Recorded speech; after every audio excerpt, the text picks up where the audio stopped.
Bien-aimés dans le Seigneur, bonsoir. Bonsoir lisusu na pokwa ya lelo na kati na bandako bisika bozali. Lelo ezalaka journée na biso ya enseignement et ça fait déjà 5 semaines ou soit un mois bozali ko parle na enseignement moko ezali important. Alors, enseignement oyo tozali kolobela tolobeli lelo ezali 6e séance. 6e séance il y a enseignement na biso na oyo Italie le fait de l'Éternel. Tolobaki ke tozalaki kosala examen avec les écritures à l'appui na oyo Italie ba fête oyo Bible ezali ko autoriser que ba chrétien ou bazali né de nouveau bakoka ko célébrer. Et chaque fête na kati ya Bible ezalaki na signification na yango très spirituelle. Alors lelo tozali na 6e leçon. La 6e leçon ezali les jours des expiations. Alors na kati ya jour ya expiation ya moto ko parler lelo kotala lolenge nini jour oyo Nzambe a recommandaki ndenge nini ekoki koleka. Voilà tobondeli pona kotika moment oyo vraiment na kati na loboko ya Nzambe. Papa topesi merci, topesi biso makasi po ete tosangana lisu na pokwa ya lelo torekomande enseignement na maboko na yo, parce que Biblia ezali koloba libota na ngai bazali kokufa mpona kozanga koyeba. Seigneur, tolingi tosala volonté na yo, et volonté na yo ezali nulle part rien que dans ta parole. Seigneur, topesi merci parce que Saint-Esprit oko enseigner biso encore na pokwa ya lelo, et que moko na moko ekai ekokoya na kati na miso na ye, ignorance ekolonga na kati na miso po ete toyeba ko agir conformément na liloba nakei kobebisa ko oyo nyonso ezali ya yo te pendant déroulement ya enseignement na biso au nom puissant du Seigneur Jésus-Christ. Amen. Bonsoir Nabandeko, baza na ligne, bonsoir, bonsoir. Bisika nyonso, Rosali, pasteur Jacques Daya Ayad na Kinshasa. En tout cas, je te salue. Ton frère Léon te salue.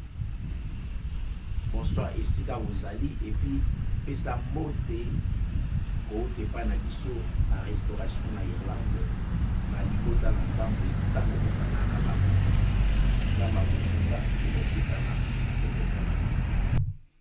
Merci bien-aimés dans le Seigneur.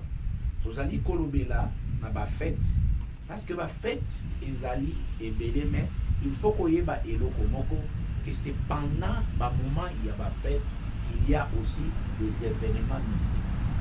Pendant moment il y a ba fête nde esika ba trahison ezala, et c'est pendant ba moment il y a ba fête nesika ba enlèvement ba complot ezalaka.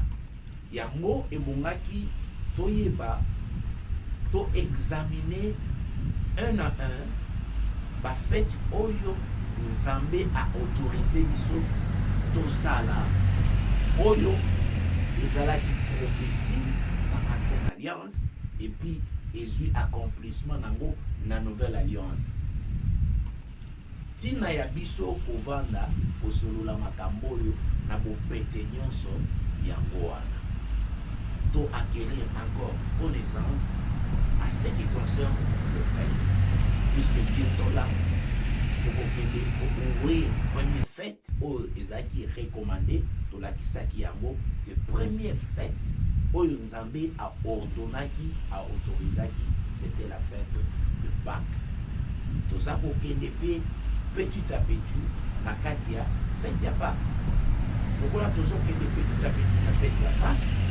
Bien aimé dans le Seigneur, yango todini ke toyeba comment aussi tokoki ko se préparer pendant ba fête wana. Tolobelaki mingi, tolobi de 5 fêtes, lelo ezali 6e fête. Pona mutu nyonso oyo aza na besoin ya kozwa nini yango mobimba, tolobelaki 5 fêtes déjà éliminées. Nyonso ezali na kati ya page na biso ya Facebook, soki okoti komona du 1er au 5e et lelo tozolobela 6e fête. Et la 6e fête, tolobi les jours des expiations. Tokota là pourquoi Seigneur a recommandé jour pour aller à la fête. Et au total, bien aimé dans le Seigneur, Nzambe a autorisé qui depuis l'ancienne alliance et à célébrer cette fête.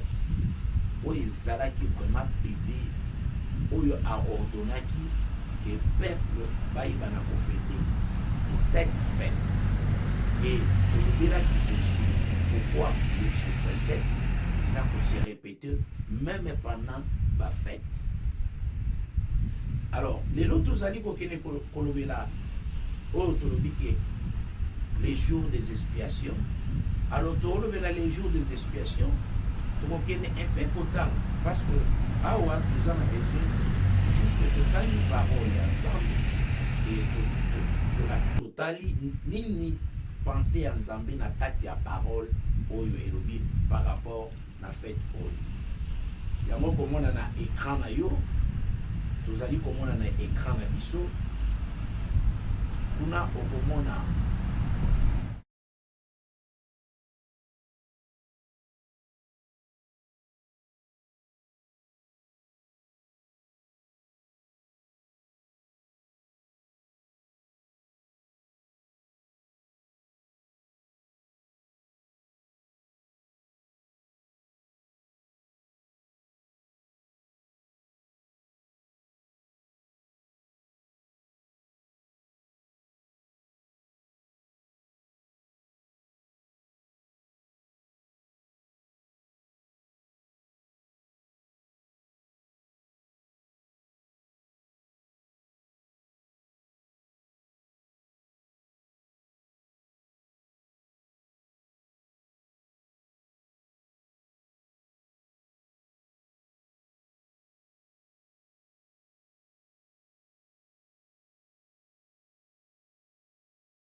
bien-aimé dans le Seigneur, dans Tokei Awa, Tolobiete, Mokolo, il y a jour, il y a expiation, ezali jour Oyo, Israël, Azalaki convoqué pour être à côté de la Katialine, à qu'il est s'humilier devant les trônes de l'Éternel.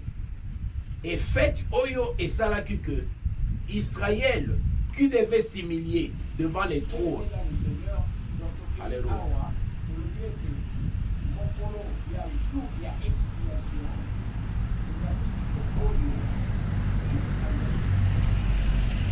Et raison pour laquelle Oyo Tozali Kolobela Awa que bien-aimé dans le Seigneur, Nakatia livre, il y a Lévitique, Tokokene Kotanga Bisonyo sur un livre et Lévitique, et c'est dans le livre de Lévitique, et Siga Tokomona, la signification il y a fête Oyo. Fête Oyo ezali convocation, ezali sainte convocation par rapport à Nzambe na bomoy. Nzambe asengi bango mokolo oyo basala eloko moko te, mokolo oyo ezala seulement mokolo oyo bakomikitisa liboso ya Nzambe. Bien aimé, omoni tozwaka tofetaka bafete eza lolenge ebele tofetaka na biso bafete, mais toye komona ke bafete ekeseni. Pourquoi bafete ekeseni? Parce que fete oyo tomoni ezali fete te ke bazali kokende tout d'abord kolia to komela, mais fete oyo ezali convocation moko très sainte selon le Seigneur, mais fete oyo ekokende po ete bakende kosimilie, c'est-à-dire kokende kotubela masumu, c'est-à-dire kokende kolela epai na papa, bakei bazolela epai na Nzambe na bango. Pona mabe, chaque famille, chaque tribu ya Israël basalaki yango baza kokende kolela liboso ya Nzambe. Alobi ke a convoqué bango na kati ya fête oyo. Tokotala yango na kati ya peut-être na kati ya ba écriture. Mais tango tokotala yango na kati ya écriture. Par exemple, tokeina Lévitique chapitre 23 au verset 27. La Bible dit ceci. Le 10e jour de ce 7e mois, ça sera le jour des expiations. Vous aurez une sainte convocation. Vous humilierez vos âmes et vous attirerez à l'Éternel des sacrifices consommés par le feu. C'est-à-dire que bakoya ba similier liboso ya Éternel, et tango bakoya ko similier kolela liboso na Nzambe na bango pona mabe nyonso oyo bango basali, et à partir à cela bakoya maboko pamba te, bakoya pe na biloko oyo to meme oyo bakoya kotumba ezala consumé par le feu. Na symbole ya kopesa nini komikitisa to kofuta offrande moko oyo ekomata likolo que Seigneur ako exaucer prière na bango.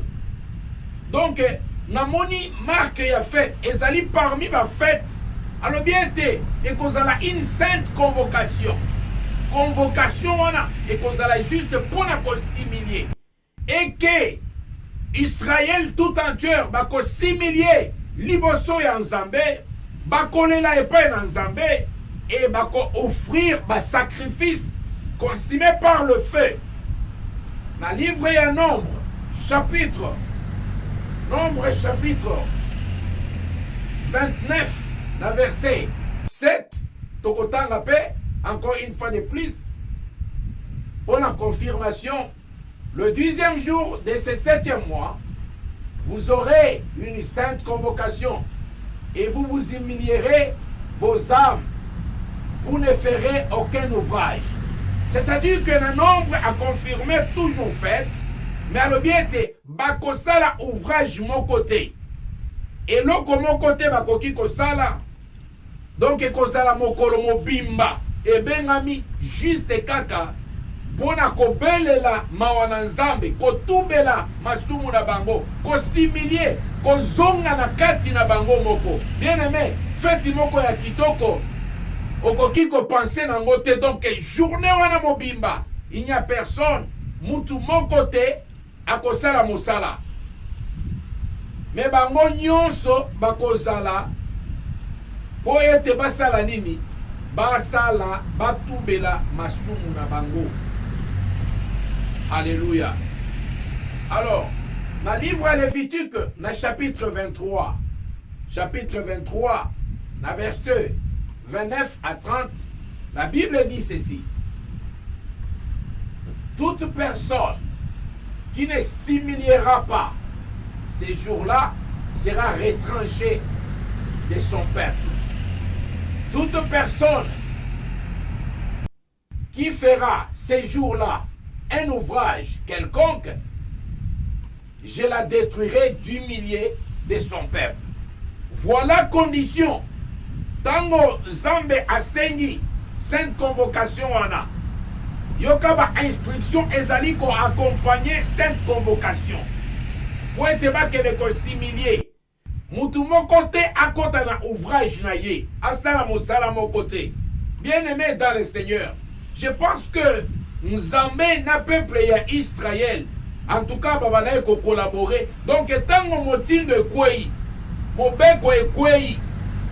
Balobi ete boko sala eloko moko te, mais oya akosala mosala na ye akozala retranché. C'est-à-dire que retranché ezali directement peine de mort. Donc Nzambe ezali ko frapper. Bien aimé, tango toza koloba notion ya kufa ezali notion moko très vaste. Mutu akoki ko kufa na ba domaine ebele. Même pas si ce n'est pas son corps, mais akoki ko kufa na makambo ebele na kati ya bomo ina yo. Eza na batu mususu tomoni bango physiquement baza kotambola, mais yeba ete bomo ina bango esi ekufi. Déjà baza batu ya kokufa. Okoki ve kokufa sur le plan financier. Okoki kokufa sur le plan matériel. Okoki kokufa, donc kokufa tango baza koloba liwa, kokufa ezali tellement vaste. Yango il faut qu'on comprenne tango nzamba za koloba. Alobi mutu mon côté, bien aimé, la crainte de l'Éternel est le commencement de la sagesse. Il faut qu'on comprenne la crainte de l'Éternel.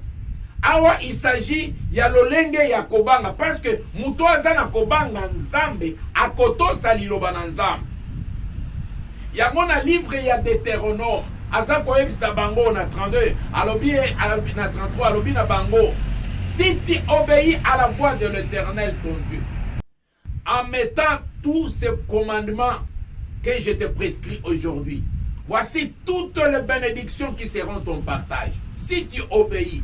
Mais na 15, na verset 15, alors, si tu n'obéis pas à la voix de l'Éternel ton Dieu, voici toutes les malédictions qui seront ton partage.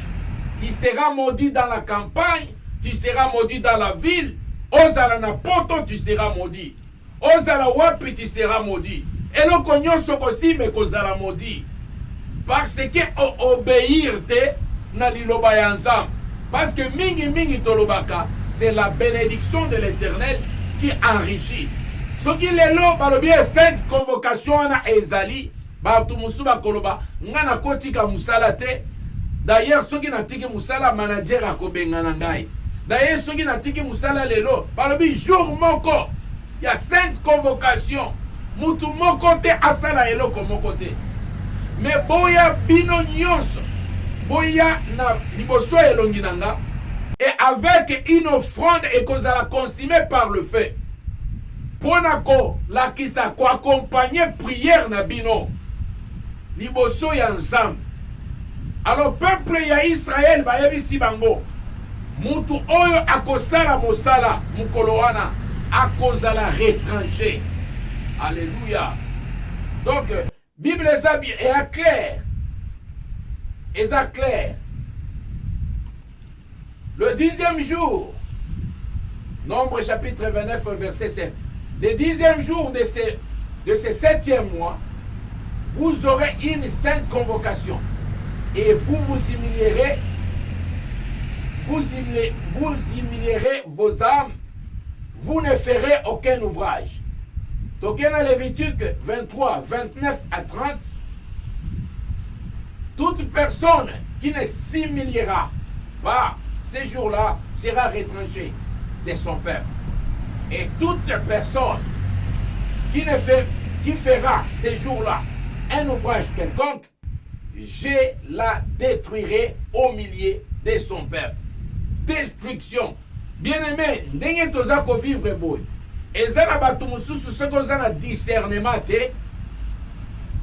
Destruction oyazana yango, pasi oyazana yango, et outi nango na désobéissance ya Nzambe. Nzambe nda za ko détruire ye.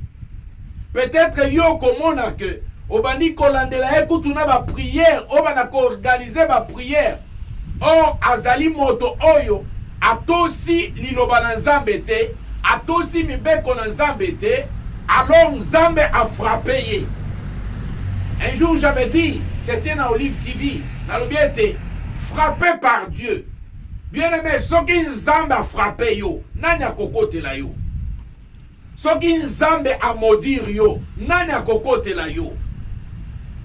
Mais soki Satan, soki ba sorcier, soki ba magicien, soki monde à ténèbres, et kangi yo, et frappé yo, le Seigneur de gloire, il est capable, ya kolongola yo du ténèbre à la lumière, parce que c'est là l'œuvre de son fils Jésus. Kolongola biso na ténèbre, tolonga na ténèbre, to passer à la lumière. Mais question a ezali ke, qui va respecter nani oyo ako respecter parole ya Nzambe pendant ce moment? Nani ako respecter liloba na Nzambe ayebisi bango pour ba célébrer fête wana? Alors, dans le livre de Zacharie, chapitre 12, totangi na livre Zacharie, chapitre 12, au verset 9 à 10. En ces jours-là, je m'efforcerai de détruire toutes les nations qui viendront contre Jérusalem. Alors je répandrai sur la maison de David et sur les habitants de Jérusalem un esprit de grâce et de supplication. Et ils tourneront le regard vers moi, celui qui l'ont percé.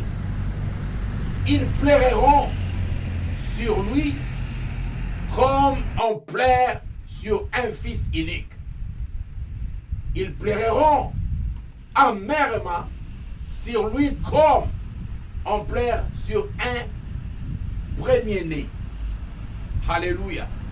C'est-à-dire que ezali moko ya prophétie qu'il y aura un jour peuple ya Israël to bana na Nzambe bakozongisa miso na bango epai ya Seigneur pe bakozonga bayekolela epai ya papa na bango. Bien aimé dans le Seigneur, ndenge oza komona na se na moi na biso awa eza na bato mosusu omonaka ke mutu oyo jamais akobongwana, mais bana na Nzambe bazali baza déjà scellé na baso même avant babotama, ata baumeli na kati ya mabele olenge nini avant que bango batika mokili oyo sacrifice sepesamaki ezala na bacirconstance yango omoni bato mosusu soki babengi na malembe ayete il faut babengi na makasi. Na makasi elingi koloba nini? Kaka ndenge omonaki na livre ya Acte chapitre 9 ndenge bazali kozwa Paul de Tarse bafrape ye babomi miso. Eza na bato mosusu ndenge tozoloba baza kobela, me kobela na bango eza appel mobimba. Nzambe aza koloba na bango ba changer comportement, ba changer camp. Okenaka na hôpital kisi oyo yangote, kisi oyo yangote, kisi oyo yangote. Bien-aimé dans le Seigneur, trompette ezali kosone, ezali zamba za kobenga yo ke bongi olongwa na kawana o se préparer parce que ozali compter na kati ya nombre ya ba oyo zambe a cela qui sona ye avant fondation ya monde. Alléluia. Mais tant que vous allez recevoir message, il y a beaucoup à tout boutu à l'élo. Message oyo ezali ponatina na yo. Alors, la fête, to, les jours des expiations, ezali jour oyo, peuple ensemblé, ezali convoqué vers le Seigneur.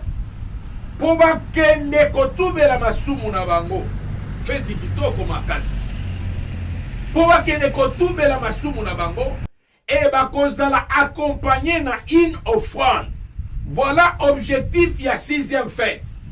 Or ce qui totali na chiffre 6, tout le monde que chiffre 6 est un chiffre de l'homme, est un chiffre ya péché, est un chiffre ya antichrist.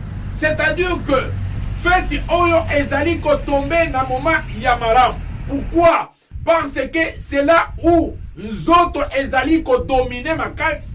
Et à ce moment-là, Dieu convoque son peuple pour être bakene ko similier, bakene ko tubela masumu, bakene ko lela. Nenge Zacharie azali ko yebisa biso na oyo touti kotanga.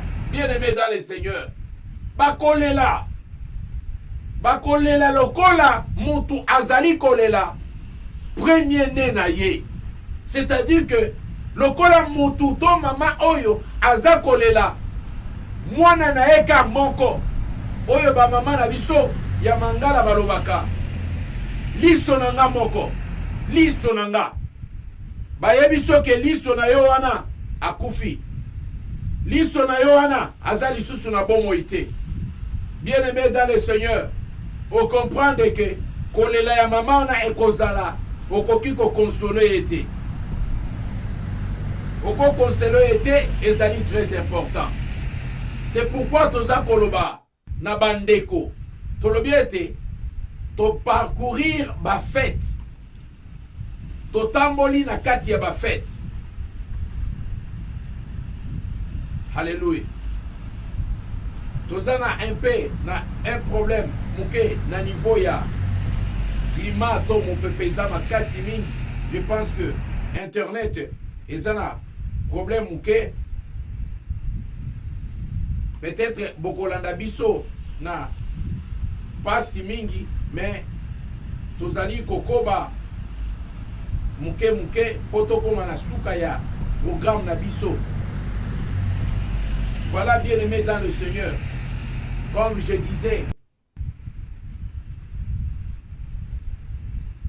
disais toujours, alléluia, tozali kokende ko détruire puissance nyonso ya moini satana bisiko zali, tozali kokende ko telemela, kokende ko renverser nyonso ezali ko attaquer pendant moment oyo tozali ko pesa message ya Nzambe, tozali kokende ko détruire yango na kombo na Yesu.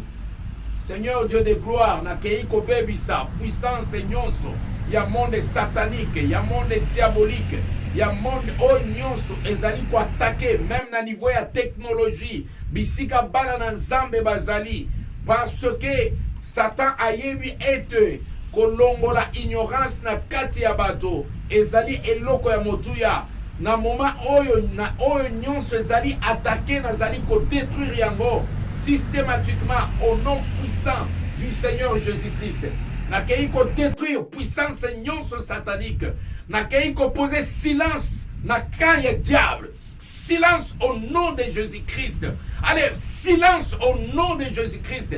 Que nyonso ezala soumis à l'obéissance au nom du Seigneur Jésus-Christ. La Bible déclare sur la terre, dans le ciel, il n'y a pas un autre nom qui nous a été donné. C'est seulement au nom de Jésus. C'est au nom du Seigneur Jésus-Christ de Nazareth. Nazali ko renverser trône nyonso ya diable, bokonzi nyonso ya diable, envoûtement nyonso ya diable, mon peuple nyonso ya diable, au nom de Jésus.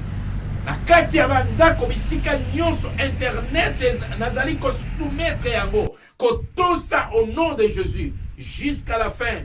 Il y a libération, il y a parole, il y a gloire. Merci au nom de Jésus.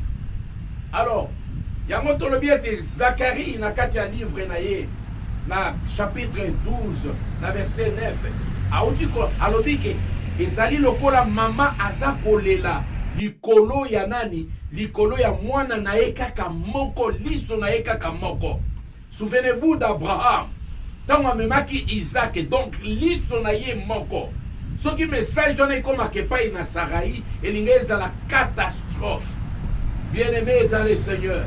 Alors, fête ya expiation ezali fête moko ya munene ezalaki célébré na ezali classé na 6e position. Pourquoi? Parce que ezali fête oyo nature bomoto to péché evani na kati ya moto. Maintenant Seigneur apesaki nzela que bato nyonso bayeba na kosangana en tant que peuple na ye bayeba na kosangana po baya pona kotubela masumu na bango kolave, parce que Bible ezali koloba na kati ya livre ya Esaïe na chapitre 59 verset 1 à 2 que la main de l'Éternel n'est pas trop courte pour sauver, ni son oreille trop dure pour nous entendre, mais ce sont nos crimes qui empêchent la main de Dieu. Nous nous sommes séparés de Dieu à cause de nos péchés. C'est les péchés qui nous séparent de Dieu. C'est les péchés qui nous séparent de notre Père. Bien-aimés dans le Seigneur, comprenez ceci, que c'est les péchés qui nous séparent. C'est les péchés qui empêchent la main de Dieu d'agir. C'est les péchés. Mais lorsque vous vous séparez du péché, lorsque vous quittez les camps du péché, bien-aimé, tu verras la main de Dieu. Tu verras la main de Dieu là où tu es. Tu verras la main de Dieu dans ta famille. Tu verras la main de Dieu dans ton travail. Tu verras la main de Dieu dans ton mariage. Tu verras la main de Dieu agir sur tes enfants. Bien-aimé dans le Seigneur, un secret seulement.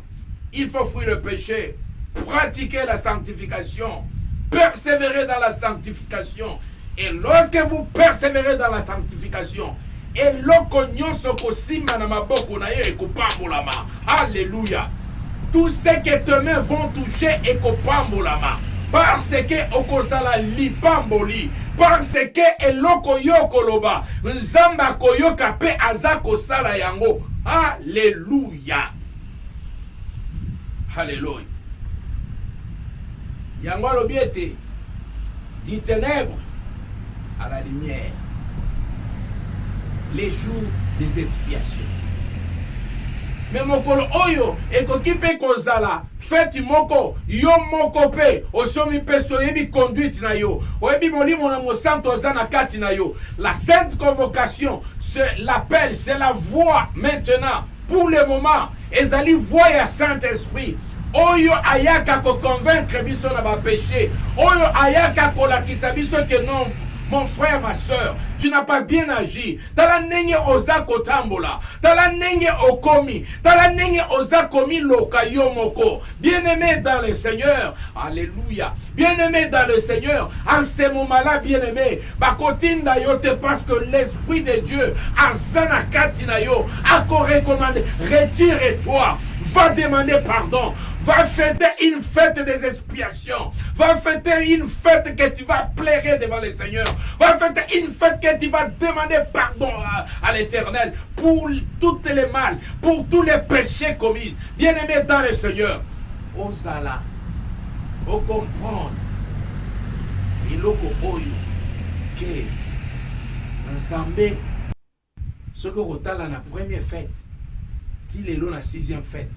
Avant tout comme on a dernière fête, on va intituler la fête des tabernacles. Des trois comme on a. Avant tout comme même na 4 fête on a un tabernacle. Mais baza ko senga biso na la 6e position. To tube la masumu na biso. To les païens et à papa na biso. To se sanctifier. Ko soit journée mobimba. Journée wana ezali na bandi kotala bien-aimé requête kamoko na bandi komitala kotala bana nanga kotala eloko nyonso na posa na kati ya motema nanga na kati ya makanisi nanga to bana na ngai lokola Job banai kosala abifona me baba sacrifice na kende ko offrir ko sengela bana nanga pardon. Peut-être bisika bakendaki na ba fête, peut-être bisika bazalaki basumukaki atako ngana yebite. Bien-aimé, papa moko responsable azali kotala tout autour situation ya famille na ye, azali kotala nyonso pe azali kolela epai na Nzambe pona tina na yango. To sengi Nzambe aza kosenga na yo na moment oyo message eza koleka ozonga mpe na kati na yo moko omitala naza na point nini avec le Seigneur. Okoki kozwa ta chiffre de 1 à 9 yo oza na chiffre nini ozokende depuis obandi kotambola na Seigneur. Oza na 1 oza na 2 to na 3 na 4 na 5 nayebi te. Soki tozwi même alphabet komanda ati na Z oza esika nini. Qu'est-ce que tu as fait? Nini osali ozolela mingi mekanisa nano nini osali. Mais Bible lobi eloko ekoki ko empêcher loboko na nzambe esala na kati na bomoi na yo, c'est le péché. Yango ebongi to sala examen de conscience na kati ya bomoi na biso. Oui, na bondelaka. Oui, na pesaka Dieu. Oui, na futaka église. Oui, na salaka boy. Oui, na kabelaka batu. C'est bien. Est-ce qu'on vérifie?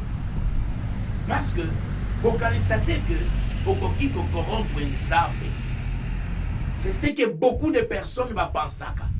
Ceux qui n'ont pas sa dîme, ceux qui n'ont pas sala ba don, ceux qui n'ont sala bobo na boye, ezali autorisation ya yo ko sumukate okanisi que en faisant ça ata osumuki. Bien aimé dans le Seigneur, Dieu n'a pas besoin de tout ça. Ce que Dieu a besoin, c'est ta sanctification. Alléluia. Zamba a besoin de sanctification ya nga na ya yo. Parce que c'est lui qui nous a appelés, il le sait. Et Dieu nous a créés dans la sainteté. Et il a besoin que nous demeurions dans la sainteté. Parce que nous sommes des fils et des filles de lumière. Et que les ténèbres n'habitent pas en nous. Donc comprendre les jours des expiations. Les jours des expiations. Jour oyo ozali kozonga na kati na yo. C'est une sainte convocation de la part de l'Éternel pour aller s'humilier, pour na kosenga pardon dans les âmes. Nous avons ezalaki fête. Nous avons kosala elo ezalaka fête. Pour na biso fête ezalaka kaka kolia na komela. Awa il faut kende kolela. Mais fête oyo babi toza kokende ko sopa mitema na biso. Faites tout ça pour qu'il colle là devant le Seigneur de gloire. Papa l'imisa. Papa yoke la bisoma. Tout tamboli malamute. To linganité. Tout ça ba hypocrite. Papa tout ça kobomana. Papa to ana confiance à moko na mokote. Daina domaine wana urona eye ko salisa. Eza ba to na kopesa ba to bote. Et salisi bango pe makasi mingi. Donc Satan a tué bango pe main forte. Alobi que voilà, mbote ezali susute. Donc moyen okonaninga apesa kinga mbote te ezali susute. Alléluia. Ezali susute. Na opeso nengeni. Te amona kinga azoleka musika nanga te 2 mètres ata 10. 2 mètres. Nana yo tuku 2 mètres. Pas de contact. On a kolobisaka eli susute. Satan lobi ke te tika na salisa yo. Tika siko na salisa o bien bien. Na kango munoko. Lata na masque. Bien aimé yo muto kanga ka binemi. Satan salisi yo. Alobi lata na masque. Soko lingi o mami ka pena linette. O mami ki pena linette. So lingi o tia pena kagul. O tie kagul na mutu. Donc bokomona na pena mutu te. Boko solo la pena mutu te. Moyen condamné ye ezate. Moyen sapé batou ezate. Bien aimé, moment moko très difficile, moment moko très compliqué. Mais eza moment moko ya méditation. Pour na bana nzambe o baza vous comprendre révélation. balobaki un jour même ba église ekozalaka te bokolukaka ba pasteur bokolukaka ba donc bokoluka makambo nyonso wana. Voilà ba exemple déjà eza ko apparaître. Église ekangami, école ekangami, musala ekangami, makambo nyonso ekangami, mokili ya batu etelemi. Alléluia. Alléluia. Et tikali kabalo ba ke corona ekotaka pe na matoi comme ça basaleli lisusu bakasi ya matoi tomamiki donc atolobi na koyoka yote po moyen na loba ezate ya na munoko na sina bakangi munoko o mutu moko bwe atambolaka na bandako ya bantu po akende kotonga balobi ke satan lobi kotonga ndenge wana na boyi yango tonga na ona telefone. Alléluia. Abina sina tieli yo ba système ebele okoki kotonga na yo ata na téléphone. Alléluia. Ça c'est ce que le diable a déjà préparé. Alors faites il y a expiation pour comme na mo na suka ezalaki une seule convocation juste pour bana na Nzambe va se préparer. Omoni kotubela masumu ezaka une préparation pour na sa relation, pour na rencontre na biso na papa na biso ezalaka eloko ya malamu.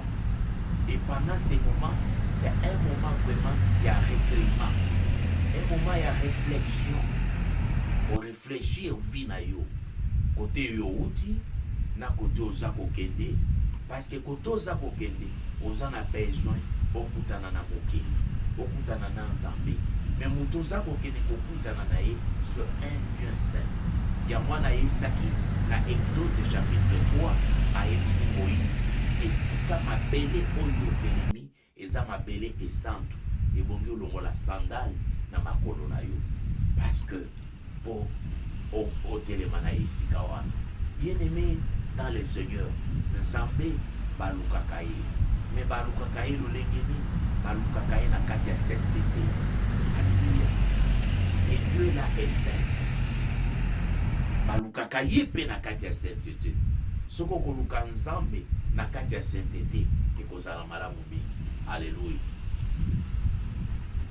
Alléluia. Ekozala malamu ya komona ete loboko na Nzambe ekose manifeste na kati ya bokote. Nalingi na mema yo quelque minute na kati ya prière. Pendant le moment oyo message ezali ko passer, eza moment oyo Nzambe aza ko interpeller biso au travers ya parole na ye. Parole oyo eza ko interpeller ngai na yo. Oyebi na kati ya grand secret. Oyo yo bengi secret, et pas Nzambe a secret. Nzambe a convoqué yo na butu ya lelo lisusu. Alobi ete na lingete ossimilier tout d'abord. Kende kosenga, kende kolela liboso ya Nzambe. Kende kosenga Nzambe na yo. Na ebike oza na makambo oza kobongisa.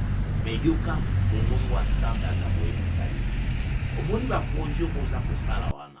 Soko osali yango na Nzambe te ekokende mosika te 2021 oyo ekozala kaka neti 2019 2020 eleki. Oh non, solution emonanité. Bien aimé dans le Seigneur, il faut qu'on y ait mouver otambola ensemble ensemble. Mais muto oyo li otambola na ye pour a répondre yo, pour apesa yo loboko asa mosantu.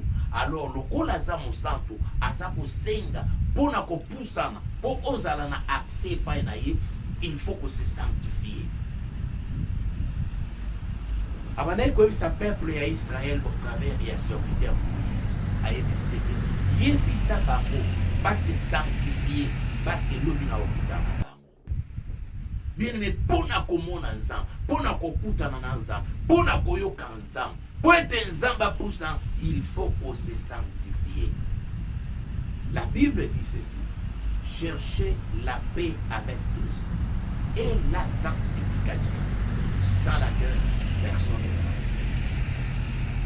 Il est clair, sans la sanctification. Donc, la sanctification est au premier plan pour être au rencontrer ensemble, pour être le beau ensemble et agir dans la carte. Oh non, pasteur Aza Souma, onction, c'est bon, il y a eu Zawa. Yopé, pasteur Aza enseignant.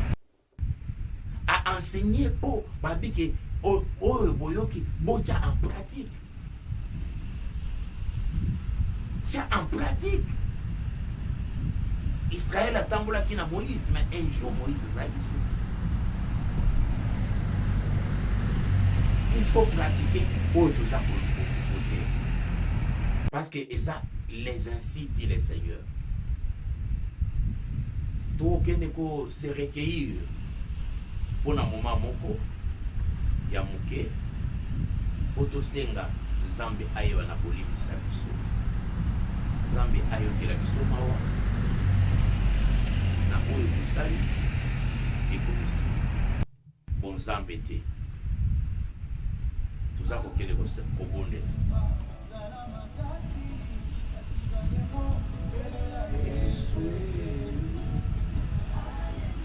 Seigneur Dieu de gloire, nazali koya liboso na yo na libota na yo mobimba Nzambe na bikambo. Nzambe na lola banzela na biso ebungi te liboso na yo, mais ozali ko interpeller biso au travers ya parole na yo. A été chercher la sanctification sans laquelle on ne peut jamais te voir, Seigneur. Yango Nzambe na bikamwa mokili oyo tovandi na yango eza na makambo ebele, eza komema biso na kosumuka, eza komema biso na kati ya batransgression, na kati ya bapeche, na kati ya kolula koyina, na kati ya bekobo, na kati ya adulteur, na kati ya makambo ndenge na ndenge. Tu n'y a que toi, Seigneur.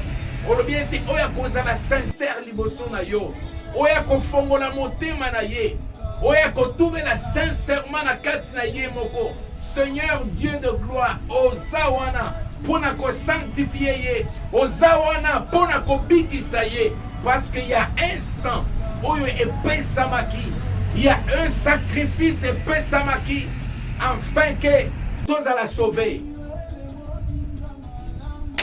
Emmanuel est là. Emmanuel est là. Emmanuel est là.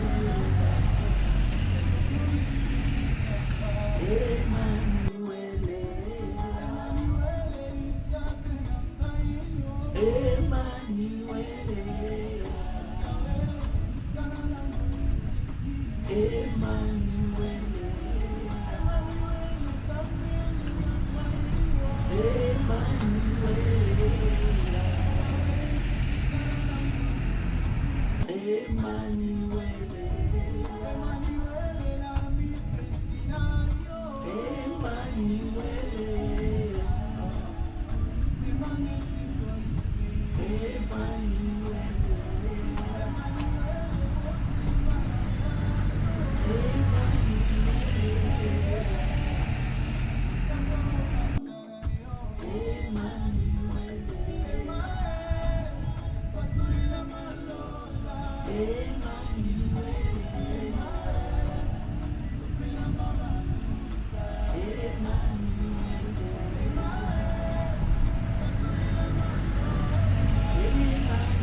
Seigneur Dieu de gloire, alléluia. Nzambe na biso toye kolela liboso na trône ya gloire na yo na kati ya butu na lelo. Seigneur Dieu de gloire, yokela biso mawa Nzambe na bomoi. bisika nyonso bana na nzambe bapusani nzambe bakoti na kati na bango bazali kolela kotala ete mokili oyo ekoleka un jour tokozala lisusu te. Seigneur, à quoi servira-t-il à un homme de gagner le monde et s'il perdait sa propre vie? Ma propre vie, Seigneur, la vie auprès de toi, mon Dieu, mon roi. Nazali kolela, Seigneur, malgré les faiblesses, mon Dieu, mon roi.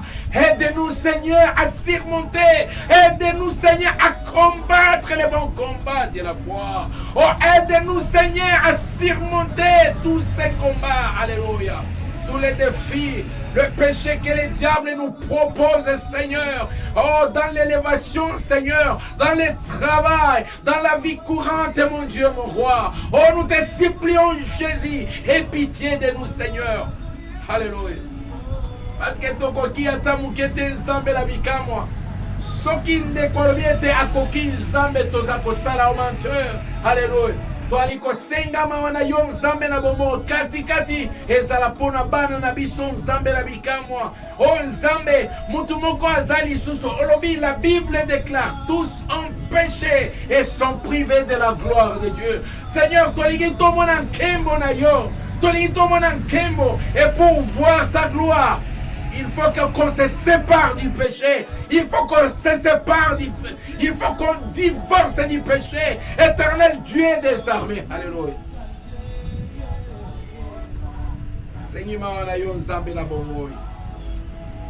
Mawana yo Seigneur. Mawana yo Seigneur Dieu de gloire. Bien-aimé mawana nzambe. Mawana nzambe mutuna mutasana ndako na ye aza libre ya kobondela ya kotubela atolobi ete mutu akoyoka na yo yote me nzambe aza wana oyo akoyoka yo azali nzambe oyo akoyoka yo azali oza na ndako na yo oza na chambre na yo kota na kati ya chambre na yo bana kotubela bapeshe nzambe asengi yo a convoqué yo na kati ya butu ya lelo okende kosala examen de conscience otala motema na yo peza parce que na kati ya motema na yo ezali déjà na trône ya jugement. Le Saint-Esprit oyo azali ko résider na kati ya motema na yo azali ko sonder ba pensée oyo eza koleka na kati ya mitema na biso. Bien-aimé dans le Seigneur, c'est un Dieu saint. Azali nzambe oyo azamo santu alingete batu bakopusa na pembeni na ye bazala pe basantu. Bien-aimé alobi ete bokabwani bokabwani bokabwani. Oh tokabwani na ye. C'est à cause de péché. Le péché empêche la main de Dieu. Le péché empêche la main de Dieu. Oh péché ezali comme ma honte. Oh péché ezali kolumba solo. Bien-aimé dans le Seigneur. Bien-aimé dans le Seigneur. C'est le moment de demander pardon. Yahweh le Dieu Tout-Puissant. Demandons pardon à l'Éternel. Demandons pardon à l'Éternel. Zonga na kati na yo. Zonga na kati na yo. Zonga na kati na yo. Il y a un Dieu. Il y a un Dieu qui est en toi. L'Esprit de Dieu est en toi. Tu as reçu l'Esprit de Dieu. Il est en toi, il demeure en toi. Écoutez ce que le Saint-Esprit te dit maintenant. Écoutez la pensée de l'Esprit de Dieu. Il te montre tous tes péchés, ton parcours. Il te rappelle même ce que toi tu as déjà oublié. Ne résistez pas à l'Esprit de Dieu. Ne résistez pas à l'Esprit de Dieu. Il te parle maintenant. Il te parle, bien-aimé. L'Esprit de Dieu te parle en ce moment. Regarde. Le miroir de ton cœur, c'est l'Esprit de Dieu. Regarde-toi dans le miroir. Et te omitala na kati ya miroir. Tala na kati ya motema na yo. Tala ba action nyonso za kosala.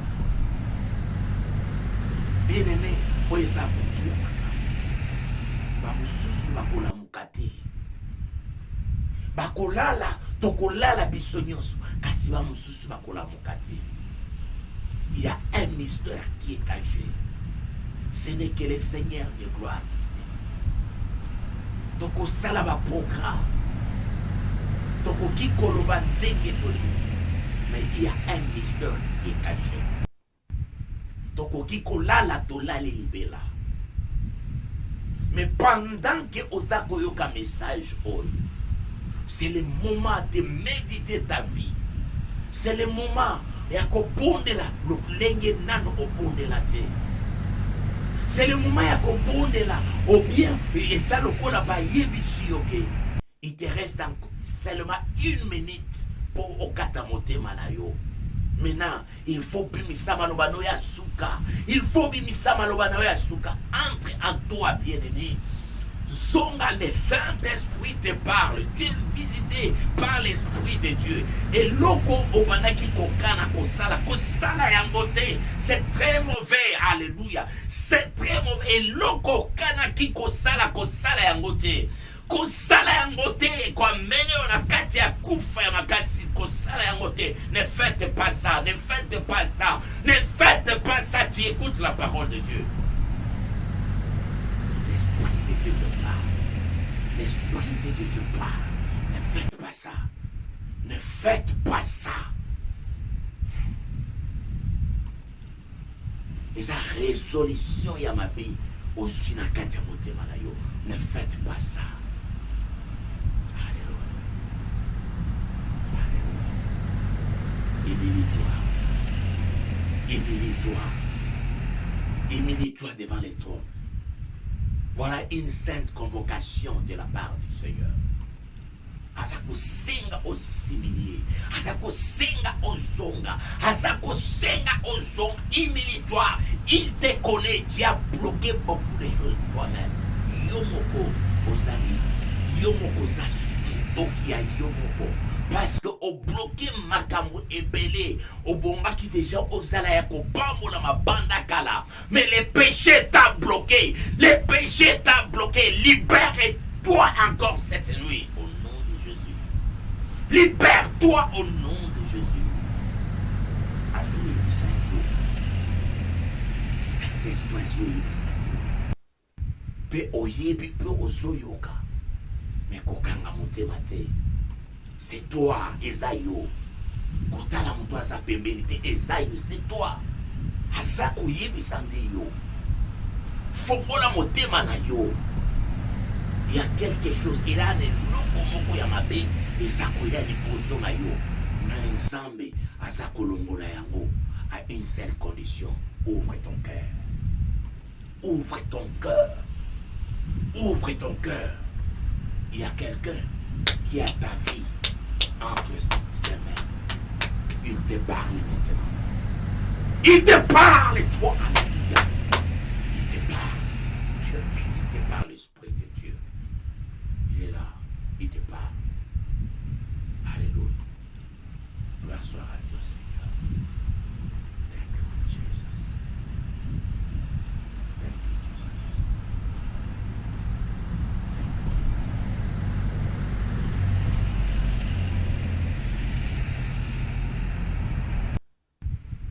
Merci Seigneur. Merci Seigneur. Merci Jésus. La cabine de Dieu, Papa, merci. Tu peux être basali pour continuer. La carte à prière pour la bouton au bimba. Zambi. Révéler bana nyonso ba péché oyo etelemi epoza ma blocage oyo tosito posa Saint-Esprit pour révéler peuple na yo tozana besoin na yo sans toi tosala eloko te on s'est révélé na kati na biso na babongi lolenge ebele on s'est révélé. Saint-Esprit, utilisez tous les moyens possibles. On a compris tous les moyens, nous avons ciblé lié au nom de Jésus-Christ. Saint-Esprit, Salango au nom de Jésus. Nous pécions merci pour tu alléluia par mon nom de Jésus. La parole peut mourir.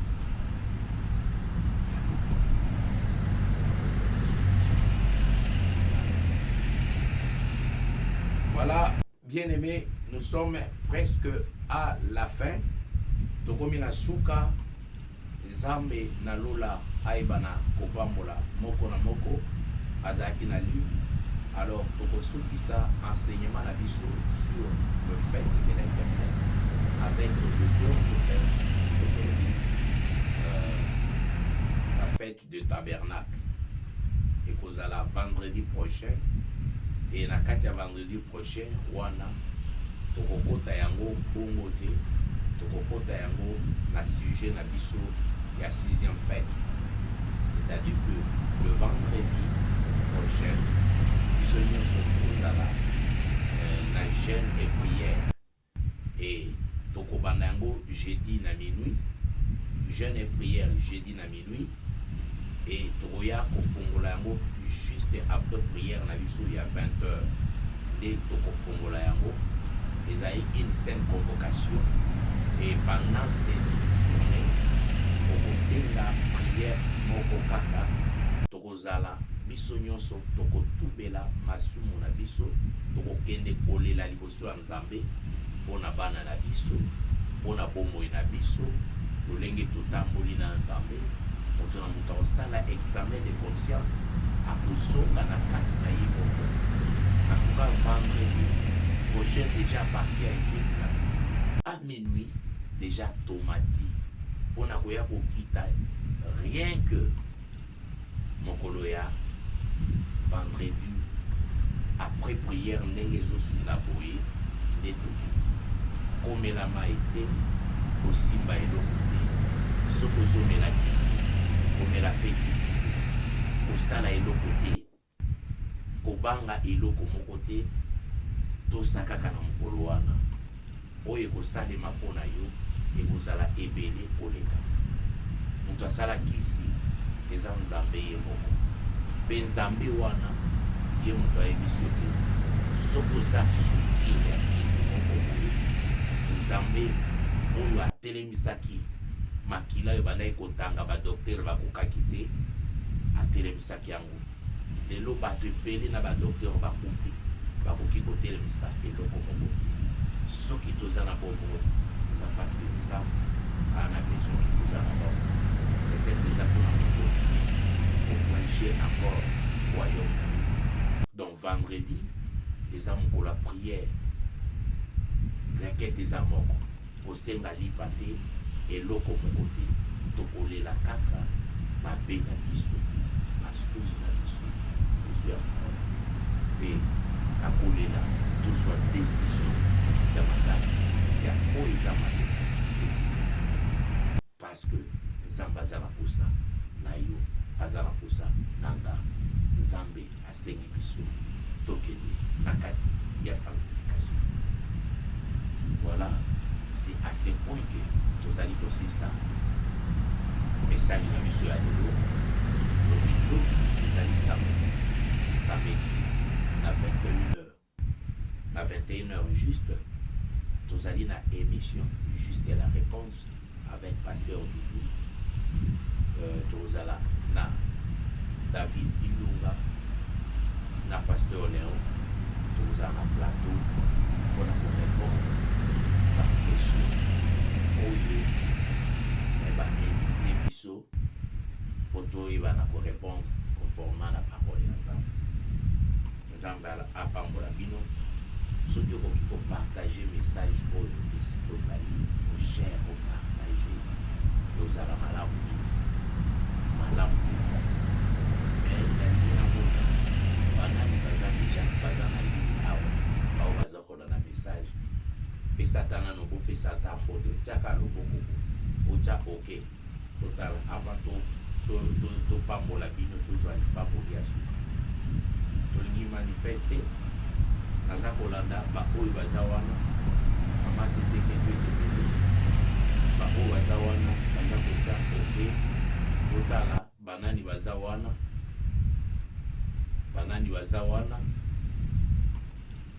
donc batu ndenge babimaka papa Masamba mama Timba nzamba pambola bino toza komona papa Willy mama Meji nzamba pambola bino Candice Fitness tozali komona haleluya nzamba pambola Aurélie Mapendo nzambe apambola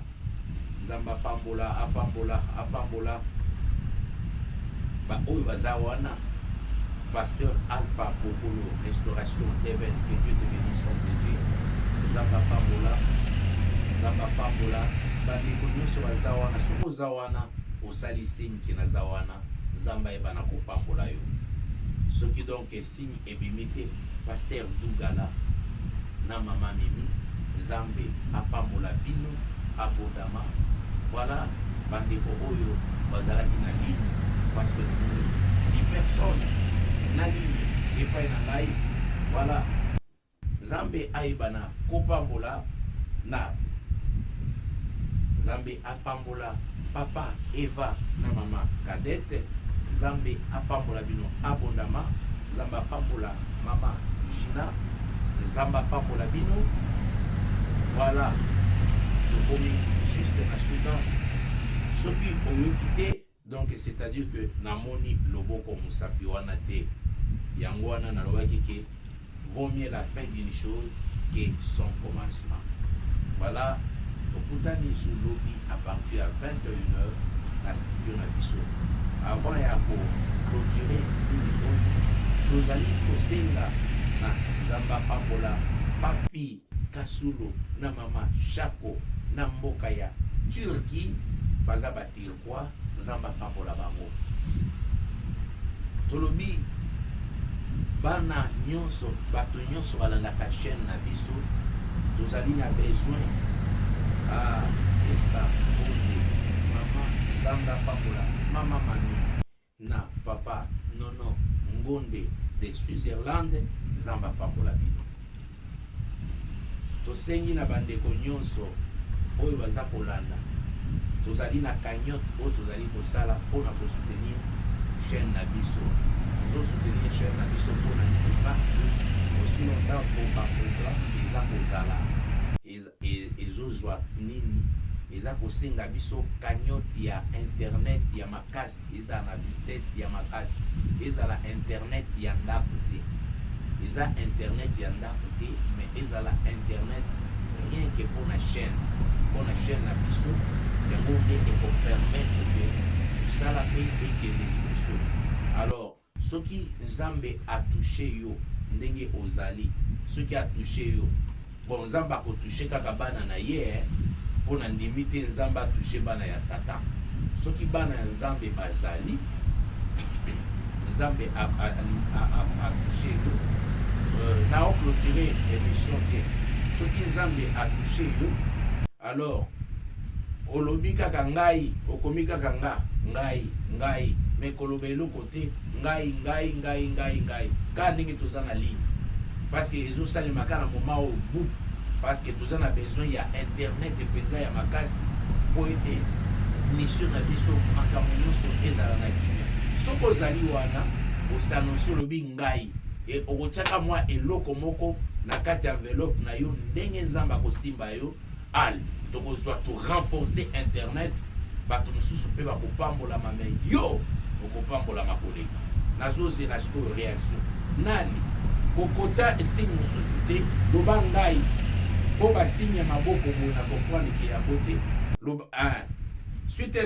Sweetness Candy alobi mi, bon ya tiango mi na anglais, donc tozwi moko ezali sœur na biso Candy nani tozokende soki ozala mutu moko to bato mibale ekozala kitoko mingi. Donc yo tozokende kozwa pake moko ya internet ekozala puissant. Tomoni mama Gina lobi ngai tozozela tolobi bana na Nzambe, libota na Nzambe, bana na Nzambe oyo eza premier penza appel ya chaîne na biso. Premier appel ya chaîne pour confiner biso lisusu soki 2 mois. Donc bongi internet makambu tout ezala bien pour programme ezala bien, prière pe ezala bien. Donc namoni Léon Kasulo azotiela musapi tolobi mutu akomi kaka ngai soki bato baza na ligne te. Ok, tozokende okata ale tomoni awa papa Masamba akomi ngai na mama Timba. Nzamba pambola déjà bino, Nzamba pambola bino. Donc cagnotte na biso ekopesama tokozwa une semaine obimba. Après tu vas dire que ça cagnotte. C'est après une semaine. Donc vendredi oyote, vendredi wanate, dimanche ya dimanche okuna. Dimanche ya lobité, mais dimanche okuna. Donc nde tokotia numéro ya compte ba o balobi ngai osali moi quoi na kati ya compte wana. Osali quoi na kati ya compte wana. Nzambe akopambola. Pasteur Doudou na mama Mimi, Nzambe apambola bino. Déjà lipamboli eza kokita ezokokende tozokende soko ozali mutu asuka s'annonce nga wana na bandi kobondela Nzambe mpona bandeko oyo 1 2 3 4 5 personnes oyo basannonce naza kobondela sikoyo Nzambe. Seigneur Dieu de gloire, nakangi le 5 personnes ou 5 familles oyo basannonce mpona ko supporter chaîne oyo afin que message écoulé na bisika nyonso. Seigneur, à partir ya butu ya lelo Jordan na Corbeau aya na secours esika na bango na kati ya finance pe na kati ya eloko nyonso. Seigneur Dieu de gloire, tu as aidé va bénéficier de la grâce particulière à partir à Pokwa na lelo au nom de Jésus. Seigneur Dieu de gloire, souci na bango tika ete yo moko ozwa yango olata yango kasopesa bango réponse na yebi ete opamboli bango pe à partir ya butu ya lelo obandi komona manifestation na yo na kati ya ba inquiétude na bango na kombo na Yesu Kristo. Amen. Merci Nzambe ayeba na kopambola moko na moko tokomi na suka. Nzamba pambola bino butu ezala malamu tokutani na mokolo ya lobi na oyo etali prier nani émission na biso sur juste la réponse avec pasteur Doudou Mbala. Tokutani na mokolo na lobi. Nzambe ayeba na kopambola yo esika ozali. Nzambe ayeba na kopambola